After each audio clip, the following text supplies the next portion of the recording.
మన తాత మన తండ్రి మన అన్నల చెమట చుక్కలు మనకే ఉన్నైరా ఇక్కడ ఆత్మ గౌరవాలు మన రాజ్యంపై సర్వ హక్కులు కాకతీయుల కాలంలో రాముల రాజ్యంలో అడుగడుగున భూమికి దూరం చేసిన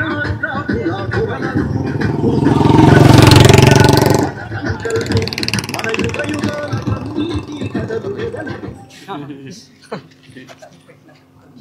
ఓకే ఓకే చాలు చాలు చాలు చాలు మన ఉనికి చూప ఉత్తరాయ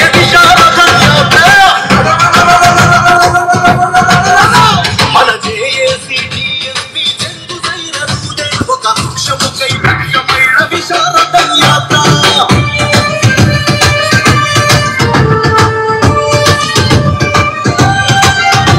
ఈ భూమిని తడిపాయి గదా మన తాత మన తండ్రి మన అన్నల చెమట చుక్కలు మనకే ఉన్నైరా ఇక్కడ ఆత్మ గౌరవాలు మన రాజ్యంపై సర్వ హక్కులు కాకతీయుల కాలంలో సబ్జాహిల పాలనలో రాముల రాజ్యంలో అడుగడుగున భూమికి దూరం చేసిన దొరలను భూస్థాపితం చేయడమే మన సంకల్పం మన యుగ యుగాల కన్నీటి కథలు వెదలకు ఈ భూమే కథరాయపుడు ఓ సజీవ సాక్ష్యం ఆ భూమి మాకు పంచేది పరిపాలన ఇచ్చేది రూపులమై చూపుదాము అడుగుల భూకంపం మనసున్న అక్షరాలను గుండె కట్టుకుందాం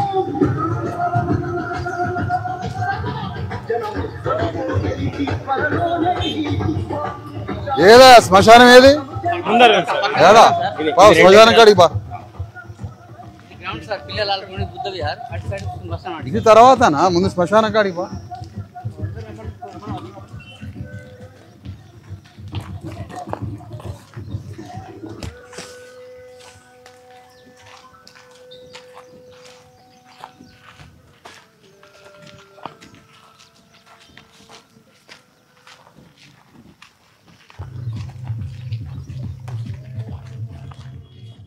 తర్వాత కదా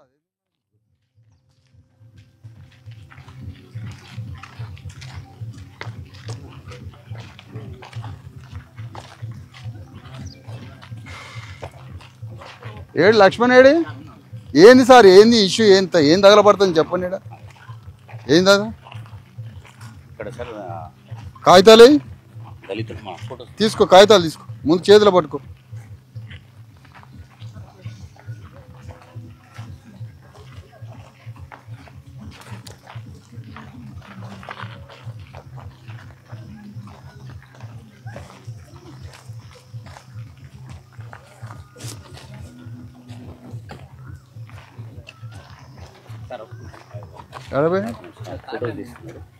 రమ్మన్ రమ్మన్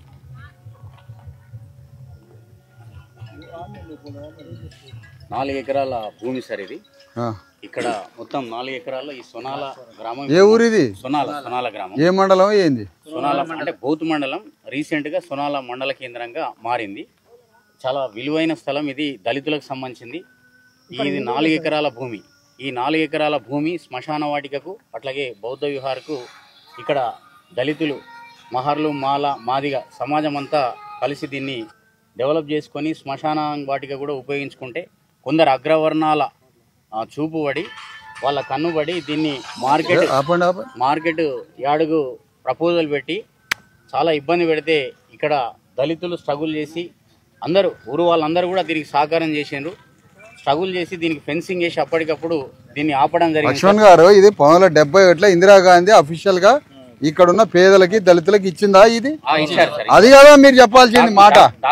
డాక్యుమెంట్ కాదు ఇది, అఫీషియల్ గా ఆనాడున్న ఇందిరాగాంధీ గవర్నమెంట్ లో ఇందిరాగాంధీ ఆమెకి ఏ రాజకీయ పరిస్థితులు వచ్చినా అది భగవంతుడికి తెలియచ్చు. కానీ ఆ ఇందిరాగాంధీ ఇక్కడ లేనోడికి, భూమి లేనోడికి, జాగ లేనోడికి, బొందలు పెట్టుకోవడానికి స్థలం లేనోడికి ఆనాడు ఊరు బయట ఇందిరాగాంధీ ఇచ్చిన భూములేనాయి? ఇందిరా ఆవాస్ యోజన కింద వచ్చిన భూములేనా? 71 ఆ భూములే కదా.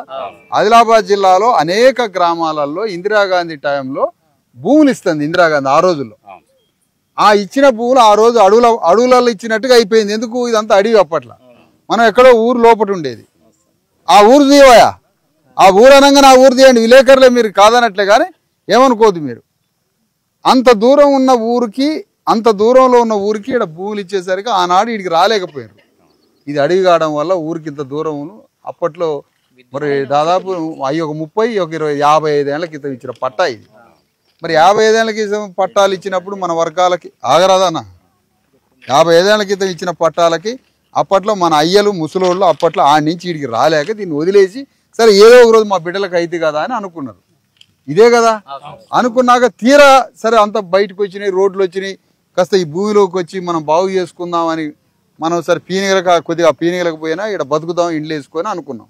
అనుకునేసరికి లంగగాళ్ళంతా తయారై, దొంగలంతా ముఠాలు తయారై రోడ్లు పడేసరికి కన్నుపడి ఇది ఈ భూమి మనకు చెందొద్దు, అవసరమైతే గవర్నమెంట్ని రెచ్చగొట్టి వాడు ఇందులో గవర్నమెంట్ ఆఫీసులు కట్టేటట్టన్నా చేయాల, కానీ ఈ భూమి మనకు రావద్దు. ఇది వాని కుట్ర. చిన్నగా గవర్నమెంట్ లోపలికి పంపుతాడు, వాడు ఆఫీసు ఏదో గవర్నమెంట్ ఆఫీస్ అయ్యేటట్టుగా చేస్తాడు, చిన్నగా వాడు కూడా వెనక నుండి వచ్చి వాడు కూడా ఆక్రమిస్తాడు. ఇది వీని కుట్ర. ఇది మన సొనాల్ గ్రామమే కాదు, ఆదిలాబాద్ జిల్లాలో 1970లో ఇచ్చిన అన్ని భూములు ఆనాడు అడవులలో రాళ్లలో రప్పలలో ఇస్తే ఆనాడు మనం ముట్టుకోలే, భూమి ఎవడు ముట్టుకోలే. ఎప్పుడైతే డెవలప్ అయిందో అప్పుడు మొత్తం ఈ రెడ్డి రావుల కన్నుబడి మళ్ళా వాని భూములు కాక మళ్ళీ ఈ వీక తినాల, వానికి చెందదు కాబట్టి గవర్నమెంట్కి చెందదు, ఇది వానికి ప్రైవేట్ వాడికి చెందే అవకాశం లేదు, లేదా అంత తొందరగా వాడు జ్వరబడలేడు కాబట్టి చిన్నగా గవర్నమెంట్ వీళ్ళంతా ఒకటే కదా, వాళ్ళ గవర్నమెంట్ వాడి దగ్గర వీడు ఏం చేసిండంటే, సార్ గవర్నమెంట్ ఫలానాది వేయాలన్నా, క్రీడా స్థలం వేయాలన్నా, లేదా గవర్నమెంట్ పార్కు పెంచాలన్నా, గవర్నమెంట్ ఏదైనా చేయాలన్నా, లేదా గవర్నమెంట్ ఆఫీసులు కట్టాలన్నా, ఇగో వీళ్ళ భూములు ఉన్నాయి కదా సార్ అని మాలమాదిగోళ్ళు మహర్లకు ఇచ్చిన భూములు ఏవైతే ఉంటాయో ఆ భూముల్ని గవర్నమెంట్ ఇన్స్టిట్యూట్ కట్టడానికి వీడే రెచ్చగొడతాడు, వీడే కథ మొత్తం తిప్పి గవర్నమెంట్ని తీసుకొచ్చి దీనికి చూపిస్తాడు. ఇది మన ఊర్లోనే కాదు, ఆదిలాబాద్ జిల్లాలో కజ్జర్ల గ్రామంలో ఇదే జరుగుతుంది. అక్కడ 12 ఎకరాలు 14 ఎకరాల భూమి, అది నేషనల్ హైవే పక్కన ఉంది. ఈ నేషనల్ హైవేలు రోడ్లు ఈ మధ్య వచ్చినాయి. 1970లో ఆడ వచ్చినాయి. పులులు పెద్ద పెద్ద క్రూర మృగాలు తిరుగుతున్న అడవిలో ఇది ముట్టుకోవాలి. ఇట్లా తెలంగాణ మొత్తం జరుగుతున్న అన్యాయం. మరి ఇప్పుడు ఈ భూమిలో సమాధులు కట్టుకుంటారు, కొద్దిగా శ్మశానానికి వాడుతున్నారు, రేపు ఇండ్లు కట్టుకొని ఇక్కడ బతకాలనుకుంటారు. పోనీ వాడేమన్నా వాళ్ళ అగ్రవర్ణాల శ్మశానంలో మన పీనిగలను తీసుకుపోనిస్తాడా? వాడు ఆడ పీనిగలు తీసుకుపోయినాడు, మన గవర్నమెంట్ ఇచ్చిన దాంట్లో పొందబెట్టడానికి ఇక్కడ వద్దంటాడు, అడిగే పీనిగలు తీసి ఇంట్లో పెట్టుకోవాలి. అందుకోసం ఈ స్థలము, ఈ భూమి ఆనాడు 1970లో ఇందిరాగాంధీ ఆమె రాజకీయ పరిస్థితులు, మానవత్వం అనేది మనకు తెలియదు. అది మొత్తానికైతే ఇందిరా ఆవాస యోజన పథకం కింద ఆనాడు వచ్చిన భూమి. ఇది మన భూమి. ఇది ఆమె ఇచ్చినా ఇయ్యకపోయినా అసలు ఈ భూమే మన భూమి. మన తాతలు, తండ్రులు, ముత్తాతలు ఈ భూమికి యజమానులు. ఈ భూమి మనది. తర్వాత రాజ్యం, ప్రభుత్వం ఏర్పడ్డాక వాడే ఉల్టా మన భూమి మనకే ఏదో పట్టా అంటాడు. మొత్తంగా అయితే పానీలల్లా, ప్రభుత్వ రికార్డులల్లా ఈ భూమి మనది అని రాసి పెట్టిందా లేదా? ఉన్నది. ఈ భూమి కోసం ఇది ప్రాణాలని అడ్డు పెట్టేనా, మన ఆత్మగౌరవం కోసం చేసే యుద్ధం ఇది. ఈ భూమిని అంగుళం పోనీయకూడదు. ఎంత పెద్ద పోరాటం చేసేనా ఈ భూమిని దక్కించుకుందాం వద్దా? ఈ పోరాటం చేసి ఈ భూమిని ఎవ్వడు ఇందులోకి వచ్చినా ఎవ్వడిని రానియకుండా ఈ భూమిని కాపాడాలి. ఈ భూమిని మన బిడ్డలకి, మన వారసులకి ఈ భూమిని అధికారపూర్వకంగా అఫీషియల్గా ఈ భూమిలో కబ్జా తీసుకోవాలా. కాగితాలు ఎట్లాగో కబ్జాలోకి రావాలి. మనం దీనికోసం పోరాడాలి. నాకు భూమి మొత్తం చూపించండి. ఈ భూమి వచ్చినాక మీతోటి పోరాడతా నేను. నీ మీద ఉండాలి. మరి తప్పేంది? కేసులు పోవాల్సిందే, పోరాటం చేయాల్సిందే, అంతే. ఎక్కడ దాకైనా పోవాలి, జైలుకైనా పోవాలి, జైలుకైనా పోవాలి. సమ్మక్క సార్ లెక్కలాగానే నువ్వు కాడికి పోవాలి. ప్రాణం పోదులే కానీ వాని ప్రాణమే తీయాలా? అది అంగుళం పోయినా మన ఆత్మగౌరవానికి దెబ్బ. అది అదేనా మనకు అంబేద్కర్ నేర్పింది? ఆత్మగౌరవం కోసం ఏదైనా పోవాలా, ఆత్మగౌరవం నిలబడి. అది కథ. ఈ సమాధులు ఏడున్నాయి?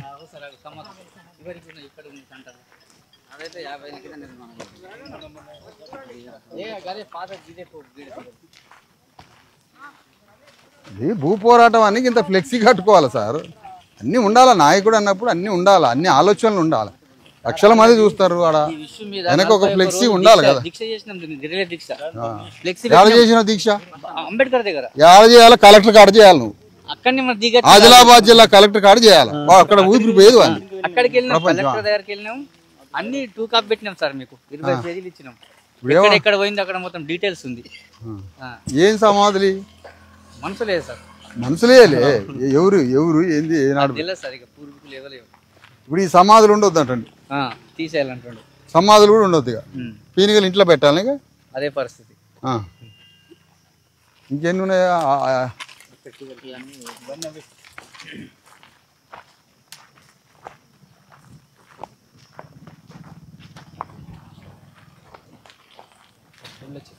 ఏం పర్లేదు, ఏమవుతుంది? 100 ముళ్ళు కూలినాలు పని చేసేవాడు 100 ముళ్ళతో రథం కాచుకొని ఇంటికి పోతాడు. ఆడికి గుచ్చుకున్న సంగతి కూడా తెలియదు. అవసరం ఇంత మన్ను పోసి రాత్రు దాని మీద.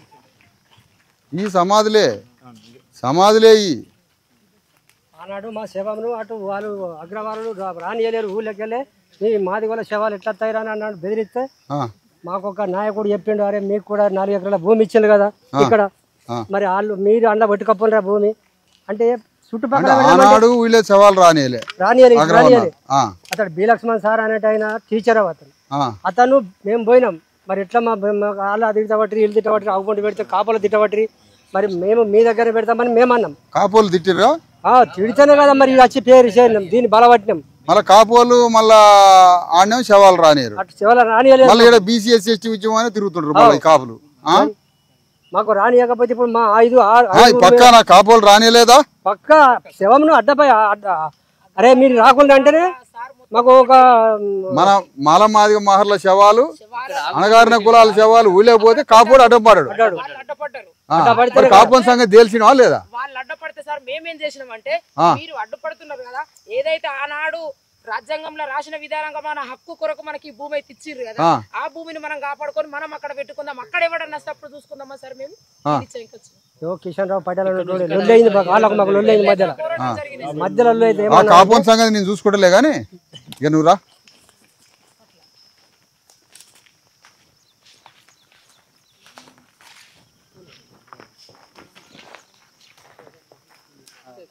ఈ సమాధులు ఎప్పుడు కట్టినాయి? అదే లొల్లి సురైందంటేనే ఇది ఇక్కడ పెట్టుకున్నాం. ఇది మనయే.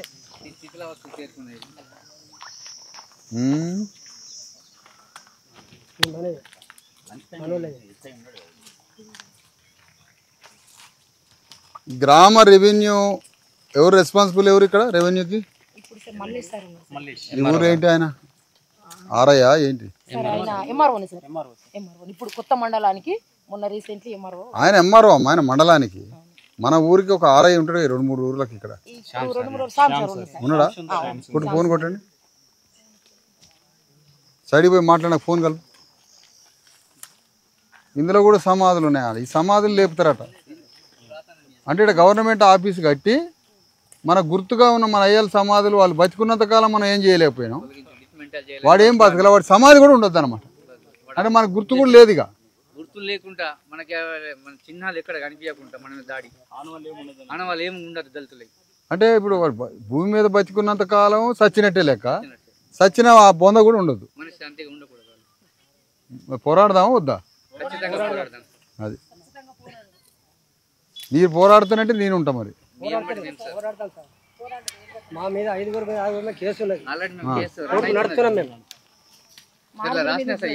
ఎన్ని పెడతాడా కేసులు? బెటర్నే చూద్దాం. ఉరిదీస్తాడా చూద్దాం. మరి మన భూమి మనం అడిగితే ఉరిదీస్తాడా? మా ఇండ్లు ఉండే సార్ ఇక్కడ ముందు కొన్ని ఇండ్లు ఎప్పుడుండే ఇండ్లు 40 ఏళ్ల కింద 42 ఏళ్ల కింద ఇక్కడ 32 ఇండ్లు ఉండే. ఆ మూమెంట్ లా ఇందిరా ఆవాస కింద ఇండ్లు కట్టించి కొన్ని ఇండ్లు కట్టుకున్నారు. కొన్ని ఇండ్లు కట్టించి వాళ్ళు ఇండ్లకు తోలేసి అయారాన్ చేసి మరి ఇంట్లోకి పంపించింది. 32 మంది ఇక్కడ నివసించడం జరిగింది. అయితే వాళ్ళకి సరైన సదుపాయాలు లేక మళ్ళీ దుకాణం చేరుకొని పోయారు. ఈ అడవిలో పడి ఆడుంటామని పోయారు. లేక వాళ్ళకు డాక్టర్ వసతి లేక ఇక్కడ ఒక వాగుండే సార్, రావటానికి పోవటానికి ఇబ్బంది జరగడం కారణం వల్ల ఆనాడేమో ఆడ గవర్నమెంట్ పోజు కొట్టడానికి అడావుడిగా ఒక కొంప ఏదో తాత్కాలిక కట్టి తాత్కాలిక సోదరుడు ఫోటోలు తీసుకొని పోయేవాడు. తీసుకొని పోయిండు. అది ఆ ఫోటోలు తీసుకొని పోయినా ఇక నరకం అప్పుడు మొదలైంది. మీకు మొదలైంది. కరెంటు లేదు, నీళ్లు లేవు, ఈ వాగు ఒకటి అడ్డం, ఒకటి అడ్డం, ఈ అడవులలో భయం భయంగా బతికేది. ఎవరన్నా? శ్యామ్ సుందర్ ఆర్ఐ గారు. నమస్తే. నమస్తే, విశారద్ అని మాట్లాడుతున్నా. ఇప్పుడు నేను ఈ భూమి దగ్గరకు వచ్చాను సార్. ఈ గ్రామంలో ఉన్నటువంటి ఈ 1971లో ఇందిరా ఆవాస యోజన కింద ఒక భూమి ఇచ్చారు కదా, ఇచ్చారు కదా సార్? అది ఈ భూమిలోకి వచ్చాను. మరి ఏంటి ఈ భూమి పరిస్థితి? మన వాళ్ళకి ఆనాడున్న ప్రభుత్వం భూమి ఇచ్చిన తర్వాత మరి తమ భూమిలోకి తాము పోవడానికి వస్తున్న ఇబ్బందులు ఏంటి? అసలు ఎవరు ఆపుతున్నారు ఏంటి? ప్రభుత్వం ఏదైనా కట్టుకోవాలనుకుంటే ఇంకెన్నో భూములు ఉన్నాయి కదా, ఫారెస్ట్ భూములు డీనోటిఫై చేసి ప్రభుత్వానికి రాసి కలెక్టర్ ద్వారా ఆ భూముల్ని ప్రభుత్వ కార్యాలయాలు కట్టుకోవడానికి ఆల్టర్నేటివ్ ఎన్నో ప్రత్యామ్నాయ మార్గాలు ఉండగా దళితులకు ఇచ్చిన భూముల మీద పడటం న్యాయమైన అంటారా? ఎట్లా?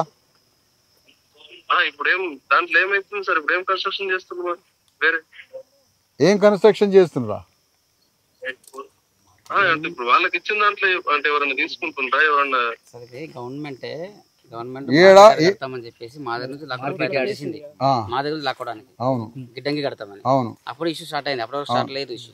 ఇప్పుడు గవర్నమెంట్ అనేక ప్రయత్నాలు చేస్తూనే ఉంది సార్. మధ్య మధ్యలో కూడా ఆ గిడ్డంగులు వ్యవసాయ మార్కెట్ ఏదో కట్టడానికి మధ్య మధ్యలో ఒక ఆఫీసర్ వస్తాడు, మధ్య మధ్యలో ఏదో కొలతలు కొలుసుకొని పోతాడు. మరి ఎందుకు జరుగుతున్నది ఇది? కారణం ఏంటి? దాని మీద మీ దగ్గర ఏమైనా సమగ్రమైన రిపోర్ట్ ఏదైనా ఉందా? ఎంఆర్ఓ ఉన్నాడా ఇప్పుడు? మేము ఇక్కడే ఉన్నాం. మొత్తం గ్రామ జనంతో నేను 1,00,000 కిలోమీటర్ల మా భూమి రథయాత్ర అని తెలంగాణ మొత్తం బీసీ ఎస్సీ ఎస్టీ జేఏసీగా ఏర్పడి తిరుగుతున్నాం మేము. ఆల్ గవర్నమెంట్ ఇన్స్టిట్యూషన్స్ జరుగుతున్నటువంటిది ఏంటి, ప్రజలకి ఏం చేస్తుండ్రు, మంచి చెడు, ప్రభుత్వం నుంచి మనకు కూడా రావాల్సింది ఏంటి అన్ని మాట్లాడటానికే బయలుదేరినాం. బయలుదేరి ల్యాండ్ కార్డుకు ఈ ఊరికి ఇవాళ సాయంత్రం బహిరంగ సభ మన సోనాలి ఈ ఊర్లో. ఈ బహిరంగ సభకు ముందుగా మా సమస్యలు ఇవి ఉన్నాయని ఈ భూమి కాడికి తీసుకొని వచ్చి ఏడుపు ఒక్కటే తక్కువ. సమాధులు కూలగొడతారట, ఈ భూమిలో సమాధులు లేవు, శ్మశానం ఉండొద్దంటారట, కేసులు పెట్టినరు, ఆల్రెడీ పోలీస్ స్టేషన్లో కేసులు పెట్టినరు. వాళ్ళ భూమిలో వాళ్ళ శవాలు వాళ్ళ బొందలు కట్టుకుంటే ఊళ్ళో అగ్రవర్ణం వాడు శవాలు అందులోకి రానియడా వాళ్ళ శ్మశానంలోకి. వీళ్ళు ఏడన శ్మశానం పెట్టుకోవడానికి వీళ్ళకి స్థలం లేదా? ఆనాడు ఇచ్చిన స్థలం 70 కోట్లు ఇచ్చిన స్థలంలో సమాధులు కట్టుకుంటే ఈడ సమాధులు రానియట్లేదు. మరి ఈ శవాన్ని ఇంట్లో దాపెట్టాలనా ఎట్లా అనేది మరి మాకు అంతిమంగా రెవెన్యూ వాళ్ళే కదా. అంటే సార్ ఇప్పటికైతే ఇప్పుడు ఈ మండల్ స్టార్ట్ అయ్యి ఇప్పుడు 3-4 months అయితే అంటే మండల స్ట్రక్చర్ అంతా వచ్చిందా? మొత్తం మండల సంబంధించిన పేపర్స్ ఎస్టాబ్లిష్మెంట్ అంతా జరిగిందా? జస్ట్ మనకు అంటే ఏం సార్ పానిస్ అవి పంపించారు సార్. ఇంకా ఆఫీస్ ఫైల్స్, కోర్టు కేసులో ఉన్న ఫైల్స్ అటువంటి ఇంకేం రాలేవు.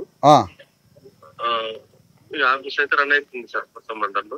ఆర్ఐ గారు, ఒక పబ్లిక్ నుంచి వచ్చే any petition, any representation, obligations అన్ని రెవెన్యూ వాళ్ళు నోట్ చేసుకునే రైట్ కూడా మీకు గవర్నమెంట్కి ఉంటుంది కదా. అందుకని నేను ఒక పబ్లిక్ రిప్రజెంటేటివ్గా మా భూమి రథయాత్ర ప్రజల తరఫున ఈ ఊరు ఆగమ్మా కొంచెం పక్కన ఈ గవర్నమెంటు మీకు రిప్రజెంటేషన్ లాగా ఈ ప్రజల తరఫున మాట్లాడడానికి సోనాలు వచ్చిన. ఈ గ్రామంలో దాదాపు 100 మంది ఇక్కడ దళితులు, మహర్లు, మాలలు, మాదిగలు, మరికొన్ని అణగారిన వర్గాలు ఇక్కడికి వచ్చారు. వాళ్ళు మాకొక రిప్రజెంటేషన్ ఇచ్చారు. ఆ రిప్రజెంటేషన్లో విషయాలని తమరికి తెలియజేస్తున్నారు రెవెన్యూ వారికి. మీరు నోట్ చేయండి, అంటే బ్రీఫ్గా నోట్ చేయండి, నేను మళ్ళీ మీకు కాగితం ఇస్తా. ఇక్కడ వీళ్ళు ఈ ఆనాడు అడవులల్లా ఇంత దూరంలో మనకి ఇదే ఊరు కాదు, కజ్జర్ల గ్రామంలో కూడా ఇదే సమస్య. ఆడ 14 ఎకరాలు దళితులకు ఇచ్చారు. ఊరు బయట ఎక్కడో ఇస్తే ఆనాడు అడవులలో ఇప్పుడే ఎందుకులే, మా బిడ్డలకి 4 రోజుల తర్వాత ఉపయోగపడుతుందిలే అని అట్లా పక్కన పెట్టినారు. ఆనాడు అదే మృగాలు, గుడ్డేలుగులు, పూలులు తిరిగే స్థలాలు. తర్వాత 20 ఏళ్ల క్రితం 25 ఏళ్ల క్రితం పెద్ద పెద్ద నేషనల్ హైవేలు ఆదిలాబాద్, నాగపూర్ పోయే రోడ్డు వేసిండ్రు. ఆ రోడ్డు వేసినాక భూమి వాల్యూ పెరిగినాక అక్కడ ఉన్న అగ్రవర్ణాల కళ్ళు పడి ఆ స్థలంలోకి మళ్ళీ దళితులను అక్కడ రానియట్లేదు. సేమ్ రిపీట్ ఇక్కడ సొనాల్లో కూడా ఇదే జరుగుతుంది. వీళ్ళ భూమిలో సరే ఆనాడు షోకి ధనాధన ఆ ఇందిరా ఆవాస భూములు ఇచ్చినప్పుడు ఊరు బయట ఈ అడవులలో 4 కొంపలు తాత్కాలికంగా కట్టి ఫోటోలు తీసుకొని పోయినరు ఆనాడు. ఇక ఉండలేక కరెంటు లేదు, ఏమీ లేదు, సౌకర్యం లేదు, 4 రోజులు ఉండి ఉత్తైన వాళ్ళ ఫోటోల కోసం ఇల్లు కట్టిర్రు. ఆ ఇండ్లు వదిలిపెట్టి వీళ్ళంతా వెళ్ళిపోయారు సార్. ఆ రోజు వెళ్ళిపోయి ఈనాడు మళ్ళా బిడ్డలు 100 కుటుంబాలుగా పెరిగిపోయినారు. పెరిగిపోయిన వాళ్ళు ఇవాళ కనీసం ఒక పక్కన సమాధులు కట్టుకున్నారు, ఇండ్లు కట్టుకుందామని వచ్చి బయలుదేరే సమయానికి ఈ 2 రకాల దాడులు జరుగుతున్నాయి. ఈడ భయంకరమైన పెద్ద వ్యాపారవేత్తలు ఉన్నారు, అనేక మార్కెట్లు, స్పిన్నింగ్ మిల్లులు, మిర్చి యార్డ్లు, అనేక ప్రైవేటు సంబంధించినటువంటి ఇవన్నీ. తర్వాత వాళ్ళు గవర్నమెంట్లో ఉన్న కొంతమందిని రెచ్చగొట్టి ప్రభుత్వ భవనాలు ఏమైనా కట్టడానికి ఇగో ఈ 4 ఎకరాల స్థలాన్ని తీసుకున్నట్టుగా దీంట్లోకి వచ్చి కొలతలు కొలిసి ఈ స్థలం మీది కాదు, ఈ స్థలం గవర్నమెంట్ హ్యాండ్ ఓవర్ చేసుకుంటుంది, ఇందులో ప్రభుత్వం మార్కెట్ కట్టాలనుకుంటుందని వీళ్ళని లోపలికి రానియకుండా కేసులు పెట్టి, పోలీస్ స్టేషన్ల కేసులు పెట్టి వీళ్ళని కోర్టుల చుట్టూ తిప్పుతున్నారు సార్. పోలీస్ స్టేషన్ల చుట్టూ తిప్పుతున్నారు. భూమి ఏమో బాజాబ్తుగా రికార్డులు తీయండి, బాజాబ్తుగా రికార్డులల్లా పానీలల్లా ఆనాడు ఇండివిజువల్గా పట్టాలు ఇవ్వలే, కొన్ని చోట్ల ఇచ్చి ఉండొచ్చు చేతికి కాగితాలు, కానీ ఇక్కడ మాత్రం భూమి వీళ్ళ చేతికి ఇవ్వకుండా మొత్తం గవర్నమెంట్ రికార్డ్స్ పానీలు మీ దగ్గర ఏ రెవెన్యూ రికార్డ్స్ ఉన్నాయో ఆల్ రికార్డ్స్లో ఇక్కడికి వీళ్ళకి భూమి ఇచ్చినట్టుగా ఉన్నది. ఇక్కడ మరి భూమి ఇచ్చినాక పట్టాదారుడు దగ్గర ఆ దగ్గర భూమి ఇచ్చిన తర్వాత ఇక చూడండి బాబు, జర్నలిస్ట్ గారు మీరు తీయండి కెమెరామెన్, ఇది పరిస్థితి. ఇంత స్పష్టంగా భూమిని ఇచ్చిన తర్వాత ఈ భూమిలోకి రెవెన్యూ వాళ్ళు వాళ్ళ ద్వారా రెవెన్యూ మీ పర్మిషన్ లేకుండా అయితే వ్యవసాయ మార్కెట్ కట్టడానికో లేకపోతే కలెక్టర్ ఏదన్నా ఈ భూమిలో ఏం ప్రభుత్వ సంస్థ కట్టాలని ఎవరనుకున్నా మీ మండల రెవెన్యూ వాళ్ళని సంప్రదించకుండా ఎవడు ఈ భూమిలోకి రాడుగా సార్. ఇది ప్రైమరీ డ్యూటీ కదా. మీ ఎంఆర్ఓ ఆఫీస్ని కన్సల్ట్ కాకుండా వాడు ప్రధానమంత్రి పైనుంచి వచ్చినోడు కూడా ఇక్కడ ఎంఆర్ఓని కలవాల్సిందే, ఎంఆర్ఓ డిపార్ట్మెంట్ కన్సల్ట్ కావాల్సిందే. మరి ఈ భూమిలోకి ఎట్లా వస్తున్నారు, ఎట్లా కొలతలు కొలుస్తున్నారు, వీళ్ళని ఎట్లా అడ్డగిస్తున్నారు, వీళ్ళ మీద కేసులు ఎట్లా పెడతారు, వీటి మీద సమగ్రంగా ఎంఆర్ఓ గారితో మీరు చర్చించి మీరిద్దరూ కలిసి మాట్లాడుకొని ఇంత పెద్ద ఉద్యమం చేసే వాళ్ళు ఈ భూమిలోకి వచ్చినారు, ఈ రిప్రజెంటేషన్ మనకి ఇస్తారు, దీని మీద క్లియర్గా ఏంటో మీరు ఒక అవగాహన తెలుసుకోండి సార్. నేను సాయంత్రం ఎంఆర్ఓ గారితో మీతో మళ్ళీ ఒకసారి మీరు డిస్కస్ చేసిన విషయాలను నేను మీతో మాట్లాడతా. లేదు మీకు వీలుంటే ఎంఆర్ఓ గారు మీకు అందుబాటులో ఉంటే, ప్రజల సేవే కదా ఇది, మనం పైనుంచి ఏం కాదు కదా, వీలుంటే మీరిద్దరు ఈ ల్యాండ్ మీదకి వస్తే మేము వెయిట్ చేస్తాం. ఒకవేళ మీకు అవకాశం ఉంటే రాగలిగితే ఏందో మా ఆలోచనలు మాకు వచ్చిన డౌట్స్ని మీరు నివృత్తి చేయండి. ఎందుకంటే ఇది ఒక పెద్ద ఉద్యమంగా మారి ఇది రాష్ట్రంలో అతిపెద్ద ఉద్యమంగా మారుతుంది. అన్యాయంగా వీళ్ళకి ఇచ్చిన భూములల్లా అక్రమంగా ప్రభుత్వమే చొరబడి ప్రభుత్వం అది కడతాం ఇది కడతాం అని నిలువ నీడలేని సమాధి బొందగట్టుకోవడానికి స్థలం లేని ఎస్సీ ఎస్టీలని ఇంత అన్యాయంగా ఇక్కడి నుంచి ఎల్లగొట్టి ప్రభుత్వ కార్యాలయం కట్టడం అనేది చాలా దుర్మార్గమైనటువంటి చర్యగా మేము భావిస్తున్నాం. అదే సమయంలో ఆర్ఐ గారు భూములు మనకి గవర్నమెంట్ భూములు ఈ ఊర్లో అనేక భూములు ఉంటాయి. ఫారెస్ట్ భూమిని కూడా డీనోటిఫై చేసి ఫారెస్ట్ వాళ్ళకి రాసి ఎన్నో భూములు ప్రభుత్వం ఉపయోగించుకున్న ఉదంతాలు మన ముందు ఉన్నాయి. కొన్ని 100 ఎకరాలు కూడా ఫారెస్ట్ భూమిని తీసుకొని ప్రభుత్వ కార్యాలయాలు కట్టిన సంఘటనలు ఉన్నాయి. మళ్ళా ఆ కన్జర్వేషన్ ఫారెస్ట్కి మళ్ళీ ఆల్టర్నేటివ్ కూడా భూమి ఎక్కడైనా చూపించవచ్చు. కానీ ఇక్కడ ఉన్నటువంటి పరిస్థితికి మేము అడుగుతున్న డిమాండ్కి ప్రజలు ఇక్కడ కోరుతున్న వాళ్ళ బాధలు వాళ్ళ కన్నీళ్ళు కష్టాలు ఏంటో మీరు రికార్డు చేసుకొని నమోదు చేసుకొని ఈ సమస్యని త్వరితగతిగా పరిష్కరించమని కోరుతున్నా. మీరు ఈ విషయాలను ఎంఆర్ఓతో చర్చించండి. మీకు వీలుంటే ఎంఆర్ఓ గారిని తీసుకొని ఈ ల్యాండ్ మీదకి రావాలని మిమ్మల్ని కోరుతున్నా. మీరు ఒకవేళ వచ్చేటట్టయితే జస్ట్ ఒక ఇంటిమేషన్ ఇవ్వండి ఊరు వాళ్ళకి, అయ్యా నువ్వు ఎంఆర్ఓతో కాంటాక్ట్లో ఉంటారు రెవెన్యూ. ఇక ఆర్ఐ గారితో బయటికి పోయి మాట్లాడండి, ఏం చెప్తారో ఏంటో ఈ సౌండ్స్ వస్తాయి. అమ్మా ఏదమ్మా నువ్వు మాట్లాడు లక్ష్మణ్. ఎంఆర్ఓ ఒకళ్ళు వస్తున్నట్టు వెయిట్ చేస్తూ ఉంటా, ఎంఆర్ఓ వస్తే వెయిట్ చేద్దాం, వివరాలని చెప్దాం. ఇక్కడ నేనేమంటున్నానంటే ఎంఆర్ఓ రెవెన్యూ వాళ్ళు ఏం చెప్తారో నాకు అఫీషియల్గా వాళ్ళు ఏం చెప్తారో కావాలి. వాళ్ళ దగ్గర ఉన్న ఎవిడెన్స్ ఏంటి, వాళ్ళు ఏ రకంగా గవర్నమెంట్ ఇక్కడ వ్యవసాయ మార్కెట్ కట్టడానికి ఏ రైట్ ఉంది, ఏం అనుమతులు ఉన్నాయి, మనకు భూమి ఇవ్వగా రికార్డ్స్లో మన పేర్లు ఉండగా రికార్డ్స్లో మనకు భూమి ఇచ్చినట్టు ఉండగా వాళ్ళు ఏ విధంగా భూమిలోకి రాగలిగే అర్హత ఉంది, రైట్ ఉంది లీగల్గా నాకు చూపించిందాక మనం దీని సంగతి వాళ్ళతో మాట్లాడినాకనే ఫైనల్ చేద్దాం. వాళ్ళు మనతో మాట్లాడాలిగా. ఎంఆర్ఓ రాలేదనుకోండి, 3rd క్లాస్ మెజిస్ట్రేట్ ఆయన రాలేదు, నేనే పోతా, ఏముంది తప్పేముంది. వారు వస్తారో చూద్దాం. మనకన్నా ఇంకా ప్రజల సమస్యలు ఉన్నాయో దానికి పోయిండేవు. మనం అట్లెట్లా అంటాం? ఇంతకన్నా ఇంపార్టెంట్ ఎవడు ఇల్లు కాలుతుందో యాడికి పోయిండో పాపం, ఆయన ఎవరికి సాయం చేయడానికి పోయిండు. ఆయన ఇడికి రాలేదనుకో, మనం ఎంఆర్ఓ దగ్గర పోయి రికార్డులన్నీ బయటికి తీసి ఏ లెక్కల వ్యవసాయ మార్కెట్ ఇక్కడ కట్టడానికి వస్తారు. ఇన్ని వందల మందికి ఇక్కడ ప్లాట్లు ఇచ్చినప్పుడు ఈ కాదని ఈ స్థలాన్ని ప్రభుత్వానికి ఏ విధంగా ఇస్తారు? ఇక్కడ స్పిన్నింగ్ మిల్లులు పెద్ద పెద్ద కంపెనీలు కట్టారు. అవి ఏ రైట్లో కడతాడు? ఆయనకి ఏ రైట్ ఉంది ఇక్కడ? ఇది 170 యాక్ట్లో ఉన్న ల్యాండ్స్. ఇది ఎట్లా ఉంది మరి, ఏ విధంగా అంటే ఇవన్నీ మనం పరిశీలించాలి. కొన్ని 170 ఉండొచ్చు, కొన్ని లేకపోవచ్చు. ఈ రికార్డ్స్ అన్ని మనం చూద్దాం. చూసి ఇవన్నీ చూసి మనం క్లియర్గా నాకు టెక్నికల్గా పక్కా దొరికింది అనుకోండి, మనకి టెక్నికల్గా 100% ఎలాంటిది మన నుంచి ఒక పాయింట్ లేకుండా 100% గవర్నమెంట్ తప్పు చేస్తూ అక్రమంగా అన్యాయంగా ఈ భూమిలో జొరబడి ప్రభుత్వానికి ఒప్పజెప్పాలని అనే కుట్ర చేస్తే మాత్రం జీవితాన్ని అడ్డం పెట్టాను ఈ భూములు మీకు ఇప్పించే బాధ్యత నేను తీసుకుంటాను. రైట్, ఇవ్వండి. జై భీమ్, జై భీమ్, జై భీమ్, జై భీమ్.